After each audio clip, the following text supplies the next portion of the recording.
Монгол бичгийн өөрийн өвөрмөц одоо тогтолцоо нь бол яагаад ийм их олон зуун жил оршин тогтнож чадсан бэ гэдэг нь бол нэгдүгээрт энэ монгол бичиг маань өөрөө яг монгол хүний монгол хэлний өөрийн зүй тогтолд зөв бичих зүйн маш сайн нийцсэн. Хоёрдугаарт бичих хэвлэх олон янзын тэг зурлагын хувьд бол маш хурдан бичиж болдог, маш гоёмсог бичиж болдог ийм өвөрмөц онцлогтой ийм бичиг үсэг. Тэгээд энэ монгол бичгийг бол анх яагаад энэ нийт монголчуудын тогтвортой хэрэгэлсэн бэ гэдгийг тухайд бол яахгүй эзэн бог Чингис хаантай холбогдно. Та бүхэн одоо үзэгч сонсогчдод бол бүгд мэдэж байгаа.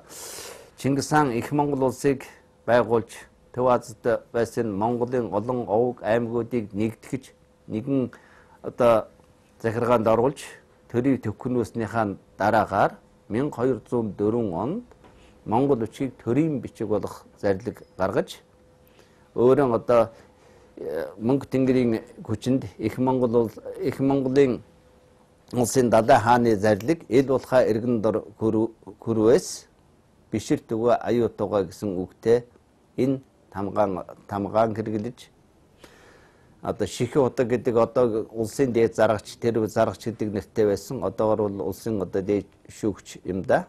Энэ хүнээр бол их засаг гэдэг хуулиан бичиж цагаан цааснаар бичүүлж хөх дэвтрээ дэвтэрлэж өөрөө хянаж ингэж байсан төвхтэй. Тэгэхээр яахгүй тухайн үед бол Чингис хааны үед бол Монголын соёлсон соёлтой аймагуд Огногууд, Кэрээд, Наймнууд бол энэ бичиг үсгийг хэрэглээд олон зуун жил болчихсон байж тэр бичиг үсгийг нийт их Монгол улсын хүрээнд багтаж байгаа бүх улсуудын албан ёсоор хэрэглэх энэ зардлыг Чингис хаан гаргасан учраас дараагийн хожим хойно нь бол одоо Дундад Азад одоо их Монгол улсын хүрээнд багтаж байсан бүхэл монголчууд бол энэ бичиг үсгийг бол тогтвортой хэрэглэх үндэс нь бол эндээсээ гарсан юм. Монгол бичиг бол тухайн цаг үедээ бол мэдээж 800 жилийн өмнө бол одоо маш хөргөн удам нутгийг одоо хамарч хэрэглэгдэж байсан байна. Тэгээд энэ нь бол нэг нутгийн аялгау гэж ярьдаг одоо юу гэдгийг аавууч гэдэг юм уу, өвөө гэдэг юм уу, ис иш гэдэг юм уу, дээтэй гэдэг юм тийм ижил төрлийн бичлэгтэй дуудлага ойролцоо ийм өсгнүүд нь одоо Монгол энэ одоо юу гэдгийг янз бүрийн энэ нутаг бас одоо энэ нутгийн аялгуунуудыг хооронд нь ойролцоод энэ тэмдэглэгээр тэмдэглээд одоо зарим газар цагаан гэж яхад заримд нь чагаач гэдэг юм уу те гэхдээ бичгтээ цагаан гэл ингээл нэг угаараа тэмдэглээ. Энэ тэмдэглэгээ энэ төр нь бол одоо маш их өвөрмөцөлтөө. Тэгээ энэ өвөрмөц онцлог нь бол магадгүй одоо бараг 1000 жилийг даваад ирж байгаа гэж одоо ойлгож болохоор Монгол бичгийн үсгийг бүрдүүлдэг нь зурлагууд байдаг л да. Монгол бичиг бол хэдхэн 10 хүрэхгүй тийм үндсэн зурлагууд бас бүтэн. Заавал түүнээс гадна туслах зурлагууд гэж нэмэлт зурлагууд гэж байдаг.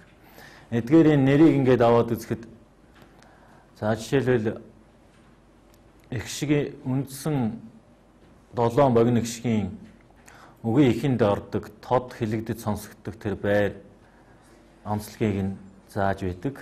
Титэм гэдэг зурлаг байна. Жишээлбэл. За титэм гэдэг бол үгийн хамгийн ихэнд тэргуунд нь ордог юм зурлаг.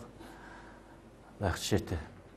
За тэтэмнээс бусад шүд, шилб, нуруу, гизэг, сүүл гэдэг ингээд Монгол хүний биеийн эд эрхтнүүд юм уу эсвэл мал ахуйнхаа эд эрхтнүүдийн нэрээр ингээд нэрлсэн байдаг.